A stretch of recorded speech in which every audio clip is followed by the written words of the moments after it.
안녕하십니까. 자, 간만에 좀 촬영을 합니다. 자, 오늘 제목은 투부정사를 잘못 배웠나, 투부정사 출생비와 투부정사가 어떻게 생겼나도 좀 얘기하려고 하고요. 투부정사는 참 그 유튜브에 보니까 동네북이에요. 뭐 여기저기서 여러분들이 투부정사를 잘못 배웠다 아니면 버려라 뭐 여러 가지 얘기 있습니다. 그래서 저는 그렇게 생각지 않거든요. 저는 뭐 천문역 없는 것도 보고 한 공부했던 사람이고 뭐 다른 책도 보고 했었지만 저는 문법 책을 탓해 본 적이 없습니다. 자, 최근 얼마 전에 나온 뉴스입니다. 자, 요때 나온 뉴스인데요. 돈 버는 유튜버 가장 많은 이 나라. 자, 10대 장래희망 의사도 제쳤다는데 뭐 이렇게 됩니다. 그래서 보니까 미국이 인구 666명당 한 명으로 한 명이 채널을 갖고 있대요. 우리 한국이 529명당 한 개꼴이고요. 그러나 전체 인구수가 차이가 많이 나니까, 그죠? 우리나라가 탑이 인구수 대비 한국이 1등입니다. 그렇게 아주, 많이 하고 있네요. 자, 뒤에 보겠습니다. 자, 이거니까, 유튜버들의 단골 그 비난 한국 영어 뭐 문법책 이런 걸 비난하는 단골 소재가 투정사 새로 배워라. 명형 부사정형법 불필요하다. 또 전치사 어원이기죠. 요거 아주 단골입니다. 동네북이에요. 뭐뭐 위에라고요? 뭐 이러면서 그죠? 다른 뜻이 있어요. 이러면서 문법 배울 필요 없다. 배운 것 다 버려라. 영문법 문법책을 봐야 느는 게 아니다. 문법책을 봐도 소용이 없다는 얘기죠. 자, 또 이런 영상도 있죠. 이 영상 하나로 1등급 뭐 이렇게 그죠? 억으로 막 그죠? 사람 끌려고. 그다음에 이거는 지난번에 제가 요런 그 썸네일 요런 화면에 나오는 내용인데 초등학교 이거를 얘기한 이 강사에게 제가 이제 그 좀 공격을 한 건데 나는 정말 오늘 배고파 뭐 이랬더니 이렇게 얘기하면 안 되고 이렇게 얘기해야 된다. voracious 이렇게 얘기해서 이 단어는 여러분 2만 저도 학생 때 22,000 단어 노란색 수입된 책이 있습니다. 저는 뭐 그때 당시에는 책이 많지 않아서 이때 원서를 봤는데 제가 이게 22,000원에 나오는 단어예요. 이 단어가 좀 어려운 단어입니다. 이걸 이제 제가 미국 가 보니까 그 제가 일하고 있는데 어떤 학생이 가방에서 뭘 꺼내는데 보니까 이 책이 보이더라고요. 그래서 너 이 책 공부하니 그랬더니 자기는 이 책 공부한다고 그러더라고요. 미국에 실제 공부하고 있더라고요, 이 책을. 하여튼 초등학생이 이렇게 얘기하면 안 되고 이렇게 해야지 정말 초등학생이 실력 있는 학생이 된다. 뭐 이런 얘기를 해서 제가 화들짝 놀래서 이런 유튜브를 찍은 적이 있습니다. 그분이 뭐 아이비 영어 이제 니트제가 이명박 정부 때 시행한다고 하다가 못해서 그 여파로 한국에서 어학원들 중고등학생들 어학원이 막 이제 생기기 시작하고 영어 유치원도 그 이후로 막 생기기 시작한 겁니다. 니트가 실제 시행되지 않았지만 우리나라의 사교육을 증가시키는 게 엄청난 역할을 한 겁니다. 근데 이제 이거 말고 지금 아이비를 하자 뭐 이런 얘기가 움직이고 있다고 합니다. 안타깝습니다. 안타깝습니다. 자, 일단 본론 들어가서 한번 얘기해 볼게요. 본론을 보겠습니다. 자, 검증도 없고요. 필터링, 여과 기능도 없는 유튜브의 속성상. 왜냐면 본인이 혼자 하니까 저도 혼자 하고요. 또 저도 실수할 가능성이 충분히 있습니다. 사실은. 이런 유튜브의 속성상 유튜브의 신뢰도가 정말 믿을 수 있나? 설사 자기는 진심이라 하더라도 검증되지 않은 건데 말이죠. 예를 들어서 정치적 문제에도요. 극좌, 극우가 있죠. 그죠? 이런 사람들의 검증되지 않은 내용들을 주장하는 유튜버들의 폐해가 많습니다. 사실은 저는 이렇게 얘기하고 싶어요. 기본적 뉴스는요, 방송사, 정규 방송사 있죠? 공중파 방송, 아니면 뭐, 종편, 뭐 이런 데도, 물론, 이런데 약간 어떤 것을 더 비중을 두느냐의 정도의 차이는 있어요. 이 방송사마다. 그러나 그 팩트에 대해서는, 어, 그, 뭐라고 할 수 없는 겁니다. TV 방송들은 잘못된 뉴스 보도에 대해 민형사상 책임을 져야 하므로 사전에 충분히 검증을 합니다. 가끔 뭐 실수하는 경우도 있을 수는 있지만, 그러니까 이런 거를 그냥 보고서 판단을 우리가 해야 된다고 봅니다. 개인 유튜버보단 말이죠. 자, 볼게요.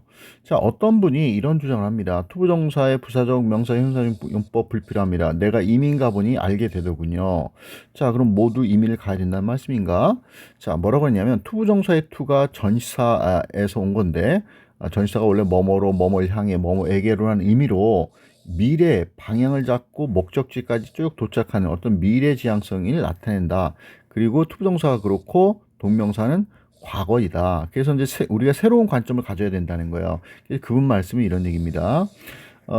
이게 이제 현재면 요 기간은 과거에서부터 지금까지를 나타내는 이제 동명사가 그렇고, 현재부터 미래 어느 시점까지 쭉 이때까지 목적지까지 가는 지금부터 미래를 나타내는 게 이제 전치사 투의 의미라서 투부정사도 그렇게 봐야 된다. 그러면서 시간을 물질로 보고 흘러간다고 생각하는 거다. 뭐 이렇게 얘기를 했어요.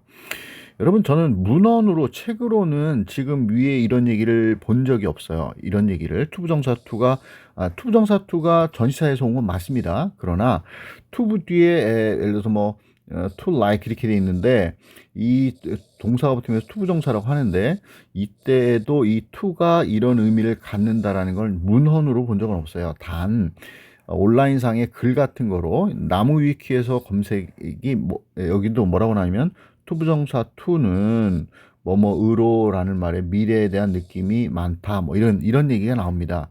그러나 저는 문헌으로 본 적은 없어요. 그래서 저도 이제 이 정도라고 그냥 생각을 하고 있습니다. 자, 그런데 다음 파트 볼게요. 그러면서 이제 그분이 여러 짐을 갖고 얘기를 했습니다. 자, 네 직업은 자동차를 파는 것이다. 네 직업은 자동차를 파는 것이다. 여기는 투부정사를 썼고요. 여기는 동명사 썼어요. 그러면서 뭐라고 했냐면, 자, 이 투부정사라는 건 앞으로 자동차를 파는 일을 의미한다. 자, 요 밑에 셀링 동명사는 과거부터 지금까지 팔았던 직업을 의미한다라는 거예요. 이거는. 그래서 저는 이게 무슨 말인가? 이게 무슨 말인가? 도저히 납득이 안 가요. 이게. 이 두 개는 사실 같은 얘기입니다. 그냥 내 직업은 자동차를 파는 거야. 난 세일즈맨이야. 이렇게 얘기하는 거예요. 둘 다. 자, 반론 들어가겠습니다. 뭐냐면 구글 검색을 하면 이렇게 나와요. 이렇게 이제 두 개를 한 거예요. 내 직업은 요거다. 내 직업은 영어를 가르치는 것이다. 얘는 이제 과거형만 바뀐 겁니다. 현재형이고, 내 직업은 영어를 가르치는 거였다. 영어를 가르치는 거였다. 내 일은 말이죠. 자, 그러면서 질문한 겁니다. Which sound 뭐뭐처럼 들리다. 내추럴 자연스럽게 어떤 것이 자연스럽게 들리나요?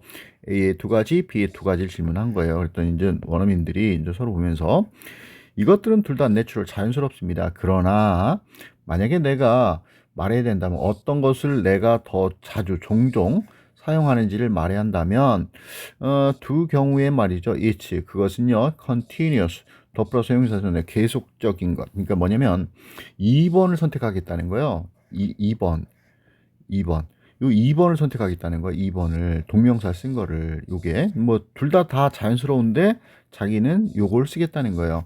이게 뭐냐면 좀 더 지속적인 것을 그 영어 가르치는 거를 이제 계속 어제도 했고 오늘도 했고 또 내일도 하고 그런 직업을 의미하는 데 쓸 수 있다라는 얘기입니다. 여기서는.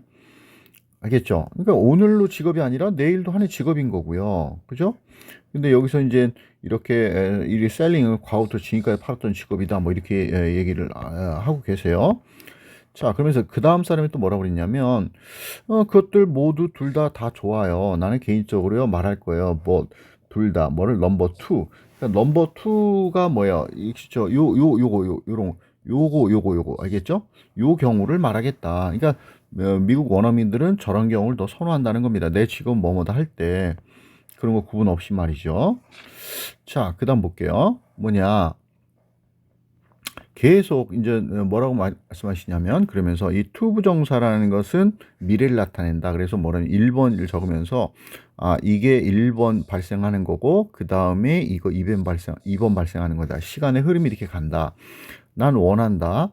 그런 다음에 너를 보고 싶다는 거예요. 이게 이제 두 번째로 순서로 이루어진다는 겁니다. 자, 이것도 뭐냐면 나는 몇 가지를 가지고 있다. 1번. 그리고 이제 이걸 한국에서 형사용법이 이렇게 하는데, 그렇게 하지 않아도 나는 몇 가지 가지고 있는 게 먼저고 그 다음에 해야 하는 게 두 번째다. 그래서 이제 이게 뒤에 온다. 투부정사가 나중에 해야 될 걸 나타내기 때문에 이렇게 얘기해서, 이거 외에도 여러 지문을 얘기했습니다. 그 중에서 몇 개만 뽑은 거예요. 그러면서 자, 여러분, 이런 거는 문법책이 뭐라 하냐면 결과 표현이라고 그래가지고 할머니가 살았어요. 근데 결국 99살까지 살았어요. 이 됐어요. 99살까지 살았어요라는 얘기거든요. 그럼 뭐라고 그러셨냐면, 이것이 가장 원리에 맞게 한국에서 해석해 놓은 문법적 표현이다. 뭐 이렇게 얘기를 하더라고요. 자, 그러면서 이것도 이제 뭐냐면 사는 게 먼저 그다음 99살까지 간 게 나중이다. 뭐 이렇게 얘기를 하셨어요. 자, 근데 여기서 보면 이런 얘기입니다. 나는 미안하다 to hear that. 그런데 이것도 이게 1번이고 이게 2번이어야 되잖아요. 근데 그분이 갑자기 뭐라고 하시냐면 이거는 그게 아니다. 그게 아니다. 요게 2번이고 요게 1번이다. 뭐 이렇게 말씀하시면서 뭐라고 하냐면 그 소식을 듣고서 우리가 유감스러운 거 아닙니까? 그죠? 이게 먼저죠. 그죠? 분명히.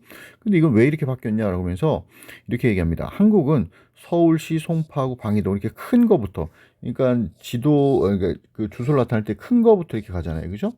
근데 미국은 어때요? 몇 번 도로부터 해가지고 USA가 맨 뒤로 가면서 이렇게 거꾸로 이렇게 가죠. 그죠?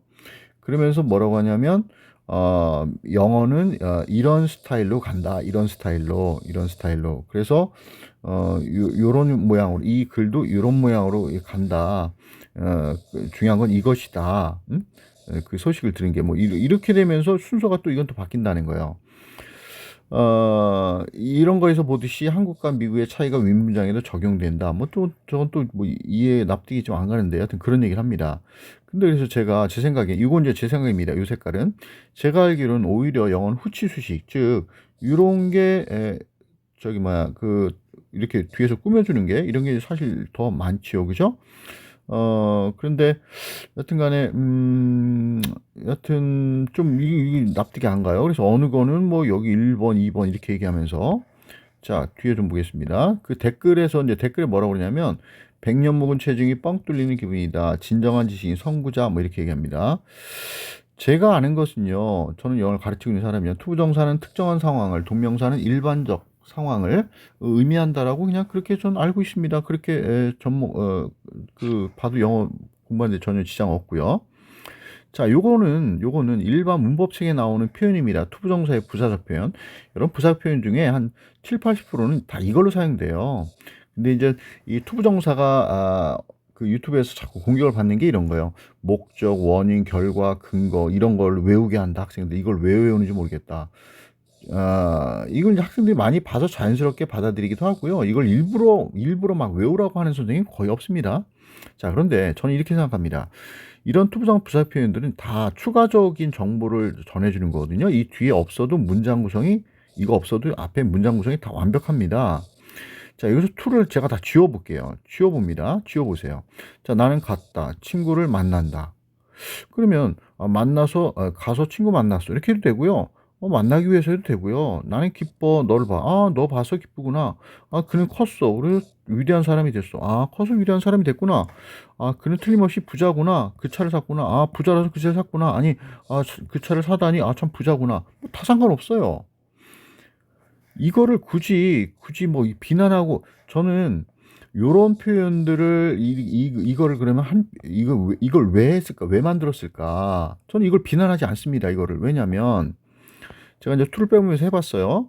뭐 1번이 2번이 이런 거 다 필요 없고 인간이면 누구나 위의 의미로 툴을 빼도 다 의미를 받아들일 수 있어요. 무조건 암기하라고 가르치는 사람이 거의 없습니다. 그러면 이런 것들을 만든 것들이 이제 박사님들이 만들어 놓은 건데 이분들이 문법학자들은 일반 대중이 쓰는 쓰임을 정리해서 우리 새로 배우는 사람들한테 안내해 주려고 한 거예요. 이렇게들 쓴다. 문법학자가 그럼 불필요한가요? 이런 거에 대해서 전혀 정리하지 않고 언어에 대해서 그냥 책을 안 만들어야 될까요? 저는 이것이 제가 영어 공부하는 데 도움이 될지 이것이 쓸모없는 거라고 전혀 생각이 안 듭니다. 영어에서 부사적 용법들은 부가적으로 첨가하고 싶은 정보를 전달하기 위해서 무차별적으로 하는 겁니다. 투부정사뿐만 아니라 여러분 분사구문도 그래요. 분사구문도 무차별적으로 써요. 부가적인 정보를 주기 위해서는. 자, 볼게요. 여러분 과거에 공부했던 거 기억날 거예요. 요런 동사들은 동명사를 뒤에 쓴다. 요런 동사들은 뒤에 투부정사를 쓴다. 그죠? 그래서 메가펩스 제 피자 곰독일이 있습니다. 이런 게. 그럼 리멤버는 뒤에 투부정사를 쓰면 앞으로 해야 할 것을. 그렇죠? 요게 이제 미래지향적인 겁니다. 자, 동명사. 과거 했던 것을 기억한다. 그래요. 아까 위에서 봤던 얘기랑 같습니다. 자, 그런데 이런 것이 혼자 그런 것이 아니라 이런 동사들, 특정한 동사들과 올 때에 이게 쌍방에 같이 다니면서 이런 것들이 얘기되어지는 거예요. 자, 요 교재는, 요 책은 제가 이제 원서 가끔 참조하는 책입니다. 이 책에 뭐라고 나오냐면 이렇게 나옵니다. 자, 중요 부분만 읽어보겠습니다. 자, 이분이 말씀하셨는데 뭐라고 그랬냐면 infinite 부정사는 표현한다. 어떤 것을 표현합니다. 근데 어떤 것을 표현하냐면 이런 것들을 표현한다는 거예요. 가설적인 거. 그러니까 정해지지 않은 거라는 거죠. 미래적인 거. 그다음에 이행되지 않은 것, 그런 것들을 종종, 항상이 아니라 종종입니다. 종종. 그렇지 않을 수도 있는 거예요. 그죠? 모든 문장에 그렇게 적용하는 건 그 오바인 거죠. 아까 위 그 말씀한 것처럼 뭐 1번, 2번 막 이렇게 막 어느 때 예외가 되니까 또 2번, 1번 이런 거 말이 안 된다는 얘기예요. 종종 이런 것을 표현합니다. 반면에 동명사는요, 표현합니다. 어떤 걸 표현하냐면 사실적인 거, 진짜인 거, 아주 생생한 거, 그 다음에 이미 이행된 거, 이미 다 된 거, 이런 것들을 표현한다는 거예요. This may be why 했습니다. 이게 이제 그래서 이렇게 해석하면 됩니다. 그래서 말이죠. want나 decide라는 동사는요, 단지 뭘 가져요? 부정사를 가져요. 그러니까 이 원한다는 건 뭐예요? 앞으로 내가 뭐 하기를 원하는 거 아닙니까? 그죠? 결정한다는 건 앞으로 뭐 하려고 결정을 하겠죠. 마음을 먹겠죠. 그죠? 그래서 투부정사가 온다는 거고요. wanting and deciding 이런 것들은요, 본래 미래지향적인 거예요. 이런 얘기랑 같은 얘기입니다. 지금 미래지향적인 얘기랑 같은 얘기예요. 이런 얘기랑. 그리고 아마 그래서라고 해석하면 됩니다. enjoy와 deny는요, 단지 동명사만을 갖는다는 거예요. 단지라고 그랬잖아. 단지 요거만 된다는 거예요. 자, 그러면 제가 이런 거죠.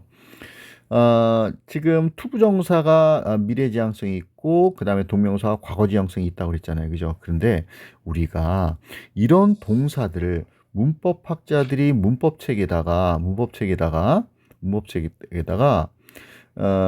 특정 동사들과 같이 된다 그러면서 want는 투부정사를 쓴다. 이렇게 하는 이유가 뭐야? 요런 동사와 요런 투부정사가 관련지어서 서로 상호 같이 사용되어질 때 이런 게 이제 적용되는 거죠. 모든 것이 아니고. 그죠? 자, 여러분 보겠습니다. 투부정사의 출생을 잠깐 말씀드리려고 합니다. 여러분, 제가 앞에 강의에서 영어와 한글의 차이 이 강의 있었죠? 거기에서 제가 영어는 뭐라고 그랬습니까? 영어는 고리버다 그랬습니다. 고리버라는 건 뭐예요? 위치로 결정된다는 거죠. 그죠? 탐이라는 단어가 여기 있으면 탐은, 여기 있으면 탐을이 된다. 그죠? 그런 고리버가 된다. 근데 원래는 영어도 굴절어였습니다. 굴절어라는 것이 뭐냐면, 여기 잠깐 인피니티브 영영사전인데 흐릿하게 사진 찍었네. 자, 이건 끝내다 아니다. 그러니까 끝이 없는 거라는 거죠. 그죠? 근데 이제 뭐라고 하냐면 기본적인 형태입니다. 뭐에? about 동사의 말이죠. 뭐 같은 be나 make 혹은 고 같은 되게 사용되어집니다. 뭐와 to와 말이죠. in the form 어떤 형태로 to be나 to make, to go 이런 것처럼 말이죠. 그리고 여기 잠깐 보게 split 과거분사는 split infinitive 이렇게 했는데 요게 쪼개진 부정사란 얘기거든요. 요걸 갖다가 한국말로 하면 분리부정사라고 합니다. 그러니까 쪼개진 부정사를 우리말로 옮기려니 우리는 한자가 있으니까 분리부정사라고 한 거예요. 이런 거를 저는 이게 중요하다는 얘기 하는 게 전혀 아닙니다. 토익에서 가끔 시험 날 때가 있었는데 중요하다는 얘기 아니라 용어가 그럼 이것이 한국 사람들이 만든 겁니까? 아니에요. 영어에 split infinitive라는 게 있는 거예요. 이걸 이렇게 표현하는 거죠. 이런 용어를 갖고 비난하면 안 됩니다. 자, 굴절어가 뭐였냐면 영어가 원래 굴절어였는데 잠깐 보면 독일어의 영향을 받았죠. 그죠? 영어도. 그래서 독일어는 굴절어인데 어떤 거냐면 ich liebe dich 하면요. 나는 사랑한다. 너를 이렇게 되는 거거든요. 자, 요게 주어가 이히 나면은 리베 이렇게 써요. 근데 이게 그란 뜻이거든요. 독일어에서. 그러면 동사가 이렇게 바뀌어요. 주어가 뭐냐에 따라서 동사가 바뀌어요. 동사가. 이런 언어를 굴절어라고 합니다. 굴절어. 그 영향이 영어에도 있는 거예요. 영어도 그래서 have, has 이런 게 다르잖아요. 그죠? 예를 들어서 이렇습니다. 돌이라는 단어가 스톤이잖아요. 그죠? 이것이 옛날에는 영어가 영어도 굴절어였기 때문에 주어 자리일 땐 이렇게, 소유격일 땐 이런 모양, 간접 목적어, 직접 목적어, 이럴 때 stand 이렇게 모양이 다 달라요. 원래는 이랬는데 지금은 그냥 이렇게만 되죠. 그죠? 소유격 쓸 때 어퍼스트리 쓰고 s만 쓰잖아. 그죠? 그거 정도만 차이 있고 지금은 다 똑같단 말이야. 지금은 명사 다 똑같단 말이죠. 그죠? 그래서 이런 굴절어였던 영어가 독일의 영향에 의해서 다 다른 거죠. 얼마나 짜증나겠습니까? 그죠? 그랬는데 이 영어가 고리버로 바뀌게 된 겁니다. 알겠어요? 그래서 이제 위치어 구조라고 한다는 얘기입니다. 자, 그랬는데 이제 지금은 고리버 단어의 위치로 결정되는 언어입니다. 그 과정 속에서 자, 무슨 얘기냐면 예를 들어서 동사가 막 이렇게 다 달라. 명사도 다 달라. 얼마나 짜증나겠습니까? 그죠? 그래서 단순화하고 싶었던 거라. 그래서 이제 학설에 의하면 뭐라 그러냐면 동사도 모양이 막 매번마다 바뀌니까 짜증나니까 전치사 for나 to 같은 걸 써가지고 이렇게 이제 뒤에 이제 동사 원형을 쓴 거예요. 뒤에다가 이거 동사 모양을 하나로 정해놓고 study면 study 딱 해놓고 앞에 to나 for나 이런 걸 썼다는 거예요. 그러다가 나중에는 이런 거 없어지고 to 부정사, to 뒤에 동사 원형 쓰는 거 아니면 그냥 동사 원형 쓰는 거 요 두 가지만 지금은 남았다고 합니다. 제가 이건 제 뇌피셜인데 저는 이런 고민을 해봤어요. 왜 to를 썼을까? 하필 많은 것 중에서 모든 단어 중에 제일 짧은 단어는 어나 on이죠, 그죠? 이건 명사 앞에 쓰고 부정관사나 관사는 명사 앞에 쓰는 거잖아요, 그죠? 그런데 이거 말고 그다음 전치사가 제일 짧죠. to나 in이나 그죠? of나 at이나 뭐 이런 것들 그죠? 그런데 가만히 생각해 보세요. 모든 전치사는요 이상해. 모든 전치사는 다 유성음이에요. 무성음이라는 건 뭐야? 성대에 떨림이 없다는 얘기입니다. 유성음은 성대에 떨림이 있고요. 근데 이 투는요, 입 안에서만 소리 나는 거예요. 그 얘기 뭐야? 발음이 쉽다는 얘기입니다. 이게 무성음이거든요. 이거 하나밖에 없어요. 모든 전치사 중에서. 그래서 아마 제 생각엔 발음이 제일 쉬워서 이것을 선택하지 않았나 싶습니다. 자, 뭐냐면 이제 정리하는데 설사 과거 문법책에서 이유와 배경을 자세한 설명이 없이 적어 놓아서 그래서 우리가 영어를 못하는 것일까요? 저런 배경들을 다 설명하지 않아서 예를 들어 과거에 배웠던 속문정업 영어의 투부정사 그 인조이 뒤에는 저 투부정사 쓰면 안 되고 동명사 써야 된다 뭐 이런 거 이렇게만 딱 공식화돼서 나와. 이런 그 구구절절한 설명을 안 해놔서 우리가 영어를 못하는 건가요? 우리가 영어를 못했나요? 설사 잘못 가르쳐서 하더라도 이런 부분이 설사 그렇게 이런 부분이 많을까요? 영어 문법책을 막 비난할 만큼 한국 영어를 싸잡아서 비난할 만큼 우리가 영어 못한 결정적 이유가 됩니까? 이런 것이 저는 한 번도 저런 거에 대해 불평해 본 적이 없습니다. 나중에 또 나이 든다면 이런 거 이렇게 비리 있구나. 고등학교 과정까지는 뭐야? 그냥 기본 소양 과정이니까 그죠? 제가 궁금하면 더 공부해 보는 거죠. 고등학교 과정에 뭐 박사학위 논문 쓸 만큼 우리가 학교에서 가르쳐야 합니까? 위에 사실을 학생 때 저도 몰랐습니다. 저것 때문에 나의 영어 공부에 영향을 주었다고 생각해 본 적이 없습니다. 그러면 문법 학자들이 잘못인가요? 그들은 대중이 사용한 것을 정리해 놓았을 뿐입니다. 그분들한테 오히려 감사해야 되죠. 그분들 덕에 영어를 책으로 이해하고 공부하게 됐으니까요. 앞에서 한번 말씀드렸는데 롯데월드 그 퍼레이드 쇼를 가니까 막 이거는 롯데월드는 아니고요. 행진하는데 뒤에 막 빗자루와 수레바퀴를 갖고서 어떤 사람이 막 따라가고 이 말 뒤를 따라가요. 왜 따라가는 거요? 말이 똥 이런 걸 막 하면 이걸 금방 뭐 치우려고. 여러분 이 말은 누구예요? 우리 일반 대중을 의미하죠. 우리는 문법에 안 맞추고 그냥 대충 막 사용하잖아, 그죠? 뭐 열받은 걸 갖다 뭐 킹받았어 이런 말도 쓰기도 하고 그죠? 막 쓰잖아 우리는 그죠? 그러면 문법 학자나 이런 그 학자들이 뭐 하는 거예요? 다니면서 이걸 치우는 거죠. 이걸 얘는 이걸 놓고 여기다 놓고 분류해 가지고 이렇게 대중들이 이렇게 쓰는구나 분류를 해 놓는 거예요. 그분들한테 감사해야 한다고 생각합니다. bad workman blame his tool. 자, 서투른 목수가 비난한대요. 뭐를? 자기 도구를 말이죠. 자기 도구가 뭔지 아시겠죠? 책이요, 책, 문책, 그죠? 한국에서 몰랐는데 미국 가서 길을 찾았다? 한국에 있을 때 좀 더 공부를 하셨으면 충분히 아시지 않았었을까 생각이 드네요. 자, 감사합니다.